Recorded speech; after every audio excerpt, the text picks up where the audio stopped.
साथियों नमस्कार, मैं हूं नारायण पटेल आपके अपने चैनल पे। आज मैं निष्ठा मॉड्यूल 15 जिसका नाम है पूर्व प्राथमिक शिक्षा। जी हाँ, पूर्व प्राथमिक शिक्षा। इसमें दो गतिविधियां हैं, गतिविधि 2 और गतिविधि 6, और इसी के साथ एक मुख्य प्रश्नोत्तरी जो कि सभी मॉड्यूलों में रही है। तो आइए शुरू करता हूं आज का ये वीडियो और देखते हैं दोनों गतिविधियां तथा उसके साथ मुख्य प्रश्नोत्तरी। तो सबसे पहले गतिविधि 2। तो गतिविधि 2 को आइए शुरू करते हैं, देखते हैं कौन सा पहला प्रश्न है। तो सबसे पहला प्रश्न है, पूर्व प्राथमिक शिक्षा 3 से 6 वर्षीय बच्चों के लिए एक आयोजित कार्यक्रम है, सत्य अथवा असत्य। तो ये बात बिल्कुल सत्य है। दूसरा प्रश्न है, पूर्व प्राथमिक शिक्षा का उद्देश्य बच्चों को अक्षर और संख्या सिखाना है, सत्य अथवा असत्य। ये बात सत्य नहीं है कि पूर्व प्राथमिक शिक्षा का उद्देश्य जो है वो अक्षर और संख्या सिखाना है। अगला प्रश्न है, बच्चे तय करते हैं कि वे किस रुचि के क्षेत्र लर्निंग सेंटर में खेलना चाहते हैं, सत्य अथवा असत्य। बिल्कुल सत्य बात है, इसीलिए अब बाल केंद्रित शिक्षा दी जाती है। अगला प्रश्न है, पूर्व प्राथमिक शिक्षा का उद्देश्य बच्चे का समग्र विकास है, असत्य अथवा सत्य। ये बात बिल्कुल सत्य है, तो सत्य वाले पे हम लोग टिक कर लेंगे। अगला प्रश्न है, परिवेश बच्चों को शिक्षित करने का एक शक्तिशाली माध्यम है, सत्य अथवा असत्य। तो ये बात बिल्कुल सही है, तो हम पहले वाले ऑप्शन को टिक कर दें। अगला प्रश्न है, बच्चे आपस में परस्पर संवाद करके सीखते हैं, सत्य अथवा असत्य। ये बात बिल्कुल सत्य है कि सबसे अधिक जो बच्चे हैं वो परस्पर संवाद करके ही सीखते हैं, चाहे वो खेल के द्वारा हो चाहे अपनी बातचीत के द्वारा हो। तो पहला वाला ऑप्शन बिल्कुल सही होगा। अगला प्रश्न है, बच्चे वयस्कों के साथ परस्पर संवाद से सीखते हैं। बिल्कुल सही बात है कि बच्चे जो है अपने वयस्क यानी अपने बड़ों से संवाद करके ही सीखते हैं। तो ये भी बात बिल्कुल सत्य। तो यहाँ पर सत्य का ऑप्शन दूसरा है, तो ये हम दूसरे वालों को यहाँ पर टिक कर लेंगे। अगला प्रश्न है, निर्देशित खेल बच्चों द्वारा शुरू किया जाता है, सत्य अथवा असत्य। तो ये बात बिल्कुल सत्य नहीं है कि बच्चे जो है वो निर्देशित खेलों को शुरू करते हैं, तो यहाँ से हम असत्य का ऑप्शन चयन कर लेंगे। विकास के 8 क्षेत्र या आयाम हैं, ये बात सत्य है अथवा असत्य। तो ये बात असत्य है कि विकास के 8 आयाम नहीं होते हैं। अगला हमारा प्रश्न है, पूर्व प्राथमिक शिक्षा खेल के माध्यम से दी जाती है, सत्य अथवा असत्य। ये बात बिल्कुल सत्य है कि पूर्व प्राथमिक जो शिक्षा है वो खेल के माध्यम से दी जाती है, तो यहाँ से दूसरा वाला ऑप्शन टिक कर लेंगे। अगला भी प्रश्न बहुत अच्छा है, पूर्व प्राथमिक शिक्षा कार्यक्रम प्राथमिक कक्षा के लिए बच्चों को तैयार करता है, असत्य अथवा सत्य। ये बात बिल्कुल सत्य है, तो यहाँ से हम दूसरा वाला टिक कर देंगे और बढ़ते हैं अब अगली गतिविधि की ओर। अगली हमारी गतिविधि 6 है, संयोजन लिंकेज स्थापित करने के घटक। तो आइए शुरू करते हैं। तो देखिए, इसमें सबसे पहला प्रश्न है, बच्चों के लिए सारी सुविधाओं व सेवाओं के बीच संयोजन जैसे देखभाल, स्वास्थ्य, पोषण, टीकाकरण और शिक्षा। तो इसका सही उत्तर होगा मैनेजमेंट। तो यहाँ से हम दूसरा वाला ऑप्शन सही कर लेंगे। बढ़ते हैं अगले प्रश्न की ओर, और अगला प्रश्न है, प्रारंभिक प्राथमिक कक्षाओं के साथ खेल आधारित तरीके यानी प्ले वे को बढ़ावा देना, ये कैसे जुड़ा है। तो इसका सही आंसर हो जाएगा प्रोग्रामेटिक यानी कार्यक्रम के अनुसार, तीसरा वाला ऑप्शन। अगला प्रश्न है, प्रारंभिक प्राथमिक कक्षाओं व पूर्व प्राथमिक स्तरों के शिक्षकों के लिए संयुक्त प्रशिक्षण। तो ये आता है आपका प्रोग्रामेटिक यानी कार्यक्रम के अनुसार, यानी तीसरा वाला ऑप्शन सही होगा।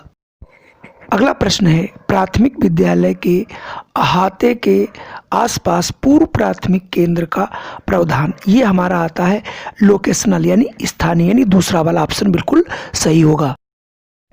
अगला प्रश्न है, समुदाय के सहयोग व संसाधनों का उपयोग करना। ये हमारा आता है मैनेजमेंट के तहत यानी प्रबंधन के तहत, यानी दूसरा वाला ऑप्शन सही होगा।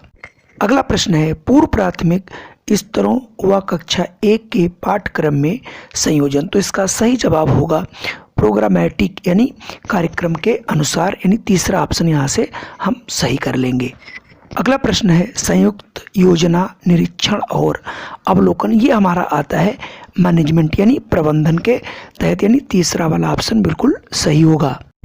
अगला हमारा है समय के साथ तालमेल। ये हमारा आता है प्रोग्रामेटिक यानी कार्यक्रम के अनुसार, यानी तीसरा वाला ऑप्शन बिल्कुल सही होगा। तो हम यहाँ से तीसरे वाले को टिक कर लेंगे। अगला और हमारा अंतिम प्रश्न है सामग्री उपकरण तथा ढांचागत सहूलियतें साझा करना। तो ये भी हमारा आता है दूसरे ऑप्शन के तहत प्रोग्रामेटिक यानी कार्यक्रम के अनुसार, यानी यहाँ से हम दूसरे वाले ऑप्शन को चुन लेंगे। तो हमने यहाँ पर टोटल 9 क्वेश्चन थे, 9 क्वेश्चनों के हमने जवाब दिए हैं, कोई भी क्वेश्चन स्किप नहीं किया। अगर आप ऐसा करते हैं तो आपका स्कोर आएगा 9/9 यानी 100%। तो आप इनको प्रश्नावली करने से पहले पढ़ लें और समझ लें, तभी आप प्रश्नावली करें। आइए शुरू करते हैं प्रश्नोत्तरी। आइए देखते हैं प्रश्नोत्तरी। यहाँ पर प्रश्नोत्तरी के 10 प्रश्न मिलेंगे। आइए शुरू करते हैं।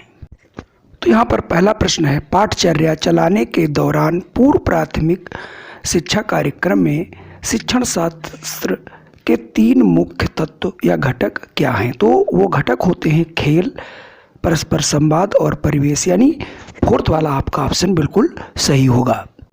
अगला प्रश्न है देखिए डैश कक्षा के भीतर के क्षेत्र हैं जहां बच्चों को विकास के एक विशिष्ट आयाम से संबंधित सामग्री मिलती है। तो ये पूछ रहा है कौन सा वो स्थान है।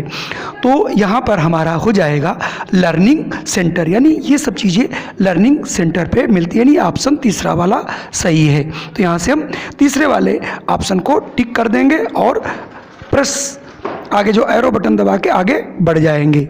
अगला प्रश्न है छोटे बच्चों के खेलने के अवलोकन और आकलन के लिए निम्नलिखित तकनीक की आवश्यकता होती है। पोर्टफोलियो, चेकलिस्ट, ऊपर के सभी रेटिंग स्केल। तो सही यहाँ पर ऑप्शन हो जाएगा ये ऊपर के सभी, यानी तीसरा वाले को हम टिक कर लेंगे। देखिए अगला प्रश्न है निम्नलिखित में से कौन सा घटक तत्व संयोजन लिंकेज स्थापित करने के लिए है। तो यहाँ पर हमारा जो ऑप्शन के अनुसार देखेंगे तो ऑप्शन डी वाला सही होगा, उपरोक्त सभी। तो यानी चौथे वाले पर हम टिक कर लेंगे। अगला प्रश्न है पूर्व प्राथमिक केंद्र आने वाले छोटे बच्चों के लिए आयु समूह क्या है। तो इसका सही जवाब हो जाएगा 3 से 6 वर्ष, यानी जो पूर्व प्राथमिक केंद्र हैं उनमें जो छोटे बच्चे आते हैं उनका जो आयु वर्ग रखा गया वो है 3 से 6 वर्ष। तो यहाँ से तीसरा वाला ऑप्शन बिल्कुल सही हो जाएगा, इसको हम लोग टिक कर लेंगे और एरो बटन को दबा करके आगे बढ़ेंगे और इस प्रकार से हमें अगला प्रश्न मिल जाएगा। तो अगला प्रश्न हमारा है संज्ञानात्मक विकास के एक उप आयाम के रूप में मैथमेटिकल थिंकिंग में सम्मिलित है। तो यहाँ पर सम्मिलित होगा आकार और स्थान की समझ, यानी यहाँ से पहला वाला जो है हमारा ऑप्शन बिल्कुल सही होगा। तो पहले वाले को टिक कर देंगे और एरो बटन को दबा करके अगले वाले प्रश्न पे पहुंच जाएंगे। अगले वाले प्रश्न में हमें भरना है मान्यता है कि भाषा शब्द, शब्दांश, तुकांत और ध्वनियों से बनी है। क्या बनी है। तो यहाँ से हमें ऑप्शन डी वाला सही हो जाएगा, यानी चौथा ध्वनि जागरूकता। तो यानी चौथा वाला ऑप्शन यहाँ से सही हम लोग कर लेंगे और आगे का एरो बटन दबा करके हम अगले प्रश्न पर। अगला हमारा प्रश्न है हम पूर्व प्राथमिक केंद्र में बच्चों को सीखने के लिए प्रोत्साहित करते हैं। तो इसका सही जवाब हो जाएगा तीसरा वाला विकास हेतु खेल एवं आयु आधारित उपयुक्त गतिविधि और सामग्री। यहाँ से हम एरो बटन दबा करके अगले वाले प्रश्न पर पहुँच जाएंगे। अगला प्रश्न है पूर्व प्राथमिक शिक्षा कार्यक्रम प्रशिक्षण में शामिल होना चाहिए। तो यहाँ पर ऑप्शन दूसरा वाला सही हो जाएगा, पूर्व प्राथमिक और ग्रेड 1 और ग्रेड 2 के शिक्षक जब आप प्रशिक्षण करेंगे उसमें इस बात का जिक्र किया गया है। तो यहाँ पर हमारा ऑप्शन दूसरा वाला बिल्कुल सही हो जाएगा। आखिरी और अंतिम सवाल है, पूर्व प्राथमिक शिक्षा वर्षों के दौरान मूल्यांकन सुनिश्चित करने में मदद करता है। विशेष शैक्षिक आवश्यकताएं, विकासात्मक देरी की प्रारंभिक पहचान, संभावित क्षमताएं, उपरोक्त सभी। तो यहाँ पर ऑप्शन हो जाएगा उपरोक्त सभी है। हालांकि ऑप्शन डी होना चाहिए था लेकिन ऊपर लिखा है, लेकिन फिर भी इसका जो ऑप्शन है वो हो जाएगा उपरोक्त सभी। आगे बढ़ते हैं तो इसमें देखिए हमने टोटल 10 क्वेश्चन किए हैं, कोई भी क्वेश्चन स्किप नहीं किया है, तो हमारा आंसर आया है 10/10। तो ये थे आज के हमारे क्वेश्चन। फिर मैं मिलता हूँ आगे। जय हिंद, वंदे मातरम। अगर हमारा ये क्विज पसंद आया तो कृपया इसे लाइक और शेयर और सब्सक्राइब अवश्य करें।